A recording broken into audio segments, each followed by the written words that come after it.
Maria Joy Valeria Sula mula sa barangay Kalawaan at Sagay. Palakpakan po natin sila.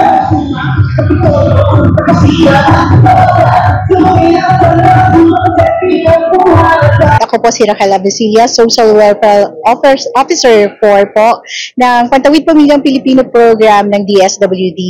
Ngayong araw po nito, ito po ay pagtatapos ng 250 Pantawid Pamilyang Pilipino beneficiaries po natin.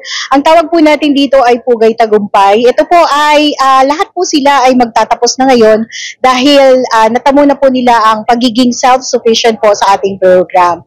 Marami pong salamat sa ating LGU kasi ang LGU po natin ay well-supported po nila ang ating programa.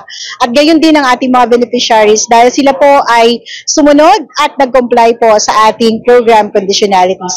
Muli po sa programang Pantawid Pamilyang Pilipino Program, binabati po namin ang 250 graduates po ng Pantawid Pamilyang Pilipino Program. Ako po si Maricel Baina, 4-piece ng Barangay Bagong Katipunan. Nag-start po ako bilang 4-piece ng 2007, registration pa lang po yon. Pero nag-run po ako 2012.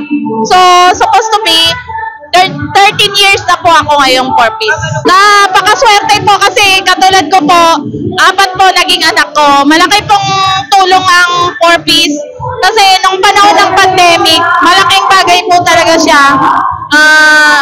Isa po siyang napakahalagang pangyayari sa buhay ko. Nagpapasalamat po ako sa DSWD NCR, sa Citylink po namin na 4 na po naging Citylink namin. Yung last po namin Citylink ngayon, si Ma'am Tony. Maraming salamat po kay Mayor Vico dahil sa isa po akong 4-piece, di niya po kami pinabayaan. Lahat po ng support na binigay po sa amin. Maraming salamat po.